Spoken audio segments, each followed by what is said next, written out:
Some of the stories you're about to hear may be true.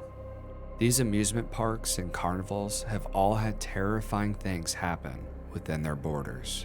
But listen to my warning. Never venture into a park at night alone.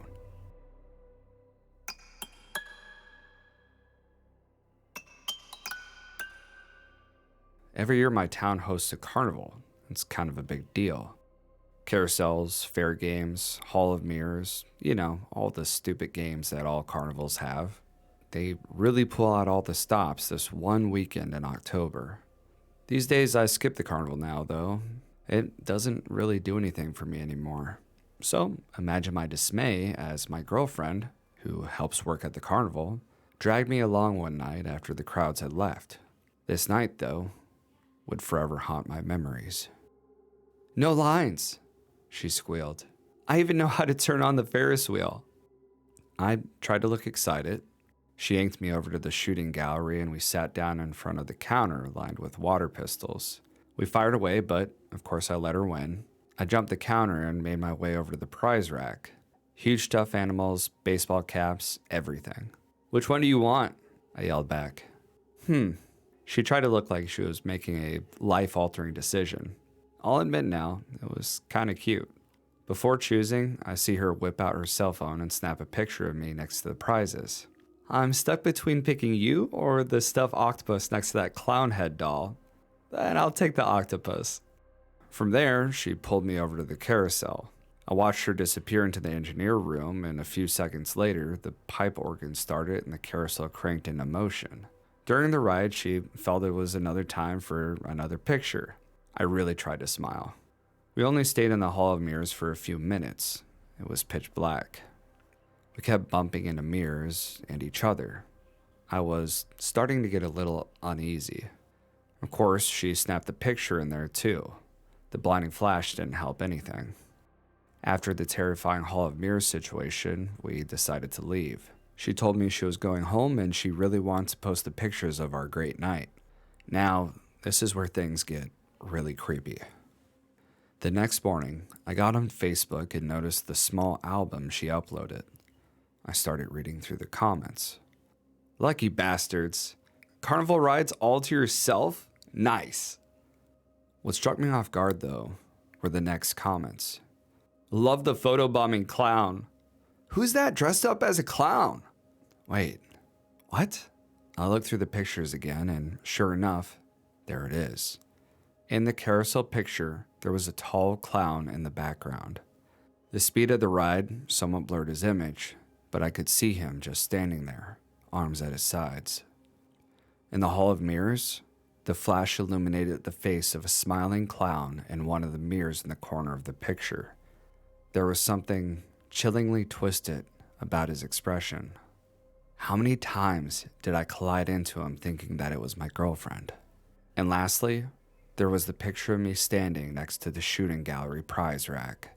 There he was, next to the octopus I grabbed from my girlfriend. I thought he was a doll. The realization made me absolutely sick.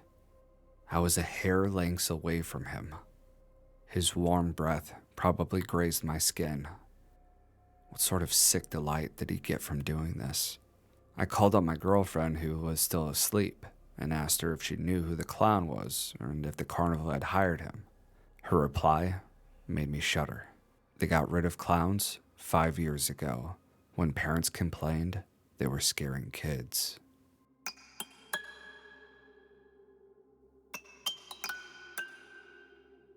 This isn't just a story, but a collection of stories. This is about all the deaths I witnessed at my amusement park. It wasn't all bad. The staff were great, the pay was decent, and there were all kinds of perks, including free day passes. There were lots of reasons for the staff to keep coming back, but there were bigger reasons why people left.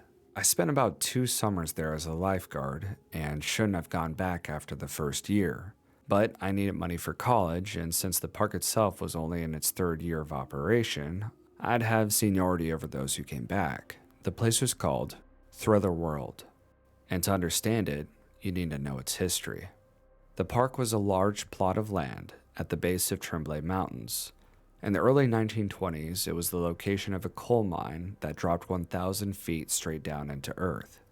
It was a working and profitable mine for 30 years, but closed its shutters in the late 50s.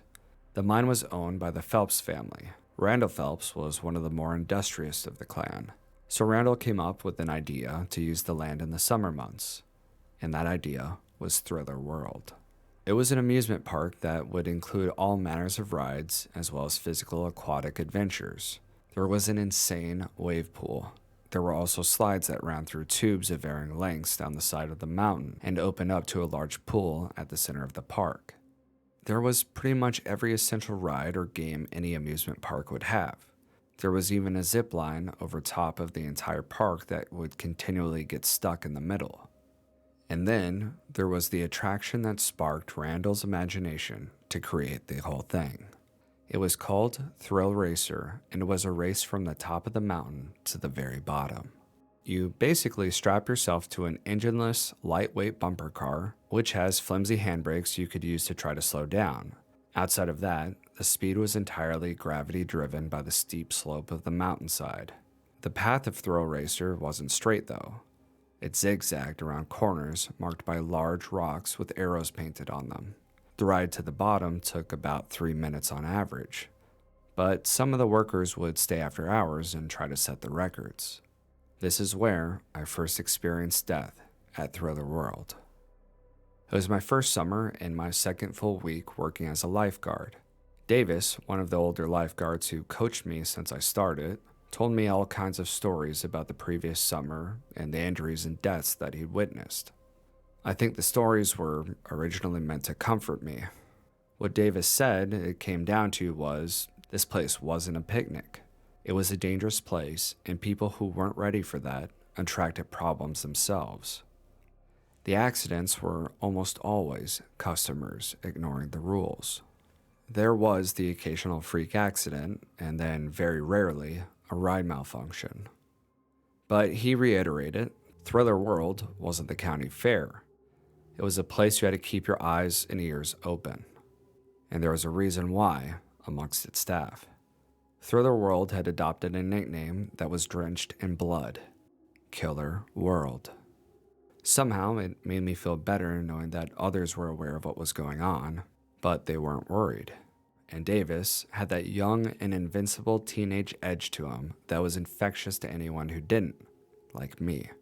One night, I found myself drunk with some of the girls who worked the game tents. We watched as several of the operations and maintenance staff of the park were set to race 4 of the lifeguards down the mountain on the go-karts. Davis was one of those lifeguards.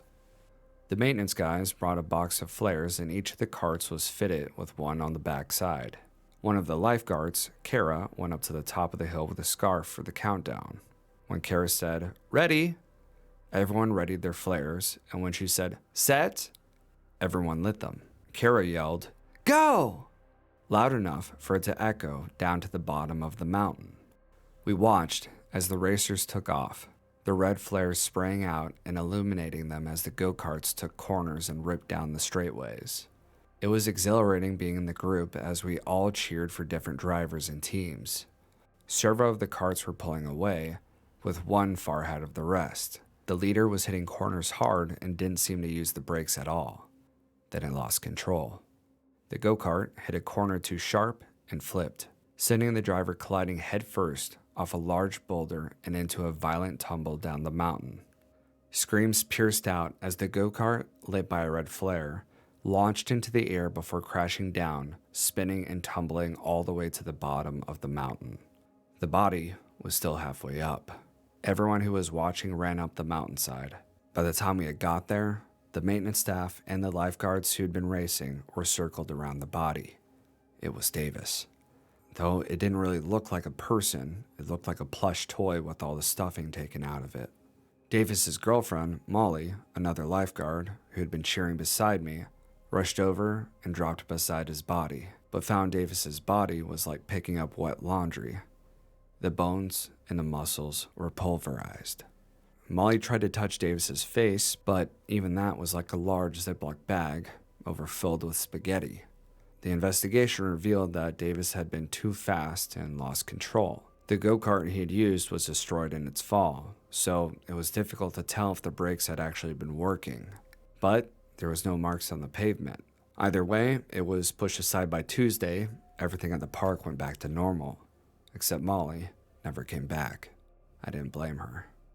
I developed a drinking problem that summer, but managed to get it under control by the time I left for school. I told myself I wouldn't work at Thriller World that following summer. But when time came to look for a job, there was little else in that town that was hiring. I went back for my second summer trying to convince myself it wasn't as bad as I remembered. The thrill racer was back in operation, as were all the other dangerous rides. But this year, there was a new one. At Thriller World, management always offered money to any of its employees who'd test new rides themselves, both for entertainment and safety. But in their newest ride, no employee would test it. It was called the Mine Drop. Over the winter, Randall had brought in engineers to work on the mine. They reinforced its structure and updated the elevator system to move at an unnerving speed up and down. The elevator would take 10 people at a time and drop them 1,000 feet down into pitch black. Since there had been a cave-in at the bottom of the mine in the 1950s, which resulted in its closure, there wasn't really anywhere to go down there, so the elevator would slowly bring them back up. There was talk of adding stops along the way where the riders would get off and explore certain closed-off areas of the mine, perhaps even adapt the haunted mansion into the tunnel system. But it never got to that point. In fact, it never even opened to the public. Randall paid 10 people from a local shelter to come test out the mine drop after we'd all refused. The elevator reached to the bottom and was halfway up when all 3 safety mechanisms malfunctioned and the elevator dropped to the bottom. All 10 people were killed on impact. Their bodies were found in a pile of pulverized bone and meat. Randall did an amazing job of keeping the details from the public, as he did with all of the accidents that occurred. But the events of the rest of the summer couldn't be kept quiet. It seemed like every week the injuries got worse and another body would be added to the pile. In the wave pool, there were drownings from children being pulled into the suction generator. When the bodies were found, it was discovered that they hadn't drowned. Their bodies had somehow been pulverized by the jets, their bones and muscles liquefied. In the artificial river rapids that circled the park, there were a variety of strange deaths, including drowning and electrocution. The electrocutions came from the underwater fans and the underground electricity that circulated throughout the park. The lifeless bodies would be carried by the ongoing currents around the park moat until they were pulled out by a special lifeguard team called the Pickers. One afternoon, I arrived for a shift. As I passed the entrance, I saw the bodies of 2 boys, one after the other, face down, floating by like logs taken downstream by the currents. Apparently, they were in their second lap around the park and none of the Pickers had seen them. Their bodies, too, were pulverized, but those were explained away as the bodies were tossed and bounced off the walls and fake rocks in the artificial river. I remember pulling one of the kids out of the water who had just been on the edge of drowning. His body was covered in bruises. I heard him talking about hands. Hands in the water. Hands squeezing him and pulling him down. I never managed to find the kid after to ask him more, but I heard he moved away. The final nail in the coffin of Thriller World came at the end of August. It involved Thriller House, the park's haunted mansion. The mansion was built specifically for the park and was filled with hidden rooms and stairwells and shifting walls. It was easy to get lost in, and people did. A lot. In fact, it was the attraction that seemed to cause the most issues among the people who used it. There were several kids who went missing inside. Because of the scale of the mansion and the shifting walls, some weren't found for hours. When they were finally discovered, it was always in the House of Mirrors room in the basement. The children were always babbling incoherently. Thriller House also had a secret way up into the attic that most customers didn't find. Some of the employees would go up there for drinks sometimes after their shifts. I joined them after one bad Wednesday. It was uneasy the whole time. The room was huge and there were only 6 of us, but it felt like the area was filled with breathing bodies pressing into you. No one else seemed to notice though, but I couldn't shake it. Then the power cut out and we had a reason to call it a night. The mansion creaked like an old home, even though it only looked like one. When we left, the walls leading to the doors out shifted on us and led us down into the basement, where we got lost for a half hour in the pitch black of the terrifying cellar. There were all kinds of frightening statues and props dangling in the walls and ceilings. We thought we were going to spend all night down there, but I finally found the hidden door leading up to the first floor. We got out and we all went our separate ways. It wasn't until the next day when we found out a young lifeguard named Jill hadn't come home that night from her shift. She was one of the people who had been drinking with us in the attic. We all thought back and realized she hadn't come out of the basement with us. None of us saw her again after we left the attic. We agreed to go tell our supervisors what we knew, but we never got a chance. While we were meeting to discuss what had happened, a father had gone into Thriller House with his family and discovered the secret way up to the attic. In the attic, several of the floorboards broke and the family of 4 fell through. They landed on a group of 5 people below them on the second floor. The second floor then collapsed onto 8 people on the first floor, and then collapsed into the basement. And then they would hit 3 more people, and those 3 people had just discovered Jill's body. In all, 2 were dead and 17 were trapped in the basement under the rubble. The survivors were near paralyzed, all of which had similar injuries, pulverized bones and muscles. As paramedics and firefighters filled the mansion and lowered into the basement to start the rescue mission, an aggressive electrical fire started and caused a near immediate collapse of all of the weakened floors. 8 members of the emergency services were crushed under the rubble and unable to escape the fire. I left after that shift and the park never reopened. If Thriller House wasn't enough, dozens of other lawsuits had piled up over the summer and federal investigations had gone underway. The Phelps family sold the property to pay off the lawsuits, and as far as I can tell, there were never any criminal charges or jail time for anyone. A few families of the victims got settlements, but that was about it. Most of the people think what happened at Thriller World was negligence, cutting corners or saving costs. But in years that followed, I did my own research into the mountain and uncovered some history that disturbed me. The ski resort in the winter had similar issues. They had similar strange and disturbing injuries and deaths like Thriller World. There were electrocutions on the ski lifts, killing multiple riders as well as operators. There were other electrocutions, most of them in hot tubs. 5 skiers were even decapitated by an overhead metal wire that had fallen across the route down the mountain. There were horrific downhill crashes resulting in disfigurement and, in many cases, dismemberment. Somehow, all of the bodies had the same specific traits in common. They were pulverized. So, I researched further back and started finding difficult answers. When the mine was shut down in the 1950s, it was because of a miners' strike. The strike was being led by 12 men who constantly been at odds ends with the Phelps family for pushing union affiliations. Details were hazy, but a late-night meeting was to be held in the mines among the miners and the Phelps family. But there was a cave-in. All 12 of the miner representatives were killed.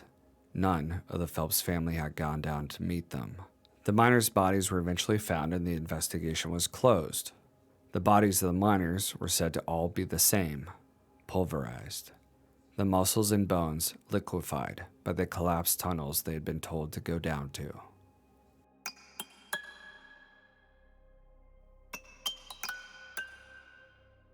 It was in the mid-70s and we had a Circus Fair come by once. It only came once. I had never heard of it again. Very few people in my little town remember it. I don't really even remember what it was called. No one else had even really heard of it. It looked like a regular fair. The poster had a pig in a magician's suit and a monkey fortune teller. You know, the general stuff. I begged my mom for some coins so I could go with my friends. Now, mind you, my parents were not neglectful, as you'll come to see. But I promised I would be back before sundown, and my friend Timmy's older brother John was going to come with us. There were 5 of us, so we all thought that we would be good. When we were walking in, we were immediately met by this creepy deer lady in a nurse costume. Something about her smile from my height made it look very unsettling. But I didn't want to look scared in front of my friends, so I rallied on. Thinking back though, I think all my friends were kind of unsettled. We wanted to see the weirdest exhibits, and we did. Some of the creepiest things I have seen on the internet since do not hold a candle to what I saw that day. There was a guy in a cage walking on all fours with crazy long hands, and he would walk on his toes and fingertips. His head was much smaller than a newborn baby's head. I think it might have been about the size of a large orange. All of his clothes were black, which made his pale hands, toes, and face really pop. The cotton candy booth was manned by 2 men with rabbit faces and full white, fluffy, translucent cloaks. Their fur almost looked like cotton candy themselves. Their eyes were all red like a bunny's, and it was creepy as hell. John brought us all cotton candy so we wouldn't be so creeped out, though even we could tell that he was just giving off a fake nervous laugh at each exhibit. Then there was a bunch of kids with mangled faces. They were playing with what looked like to be ventriloquist toys of what also appeared to be faces. It could have been their faces. One of the kids ran to the cage walls toward us and was screaming something which we couldn't really make out, while the other kid looked solemnly at him. They looked so unsettling. One look at them and little Betty vomited all of the cotton candy that she had. A large, fat, shirtless man who was probably about 7 feet tall came out from behind the curtains. He grabbed the boy by his collar and dragged him screaming behind the tent. The man had hair like a sumo wrestler, but at the time it was even creepier. As he pushed the kid behind the tent curtains, he peered back with just his face out and gave us the most disgusting, yellow, crooked teeth grin I had ever seen. We heard screams from behind the tent until we were about 10 cages off. Then eventually we came to a central tent where the main attraction was going to be. As we were getting closer, we walked through a row lined with cages, shops, and tents on each side. The moment I took my eyes off the massive tent, I distinctly remember the cawing of the crow girls. A pair of possibly conjoined twins who were dressed to look like the most disturbing crow girls I had ever seen. Thoroughly creeped out at this point, John dragged all of us out and back home even before lunch had begun. Though we were a bit disappointed the day had been cut short, we were all glad it was over. The next day, my mom woke me up with a tight hug and told me to get out of bed. All of the parents of the town were very restless, and they all met at my house. I was surprised to see my friends, along with their parents, at my house so early in the morning. They were congratulating John for bringing us home when he did. Apparently, at exactly 6 p.m., when the circus was about to close and people were exiting, the main tent collapsed and 3 kids from my town went missing. Randall Smith, age 11, Justin Dravell, 8, and Ann Kendrick, 9, all completely vanished without a trace. Before the townsfolk could even realize they were gone, the circus folk all disappeared without a trace. Police search turned up nothing. They were gone as fast as they had come in.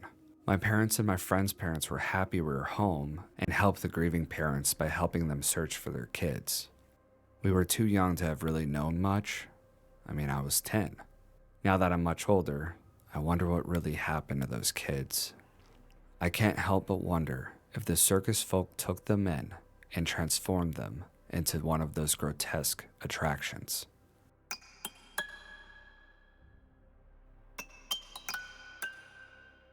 So this happened to me when I was younger, quite a while ago, but it was one of the creepiest things that had ever happened to me, and I thought some of you might need to hear it.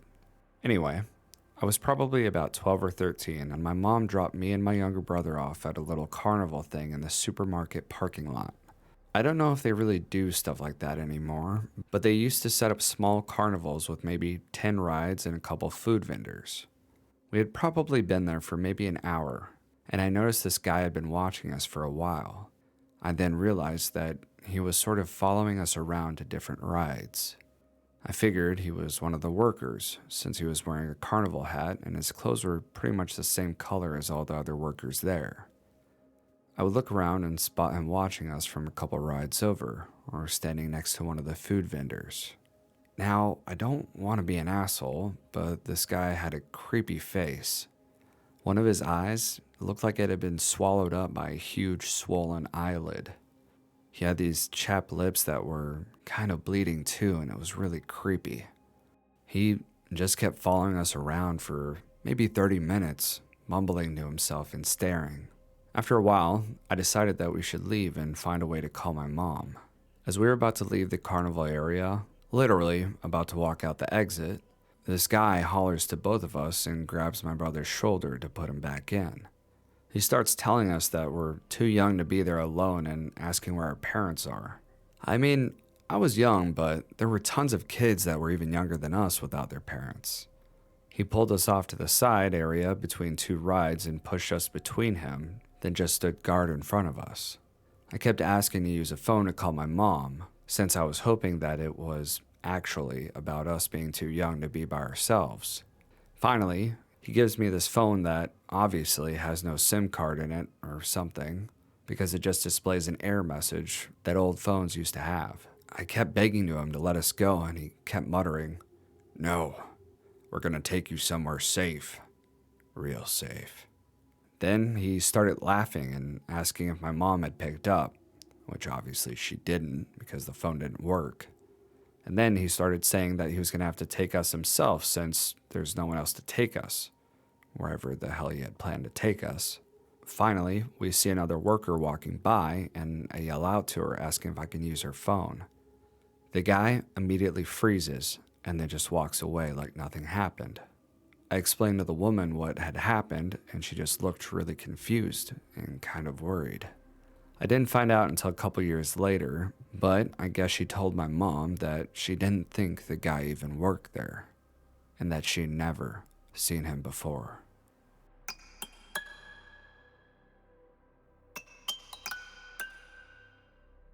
One summer when I was a teenager, I worked at Six Flags Magic Mountain. While stocking up a vending cart at this unused and empty location, I had an unexplainable experience.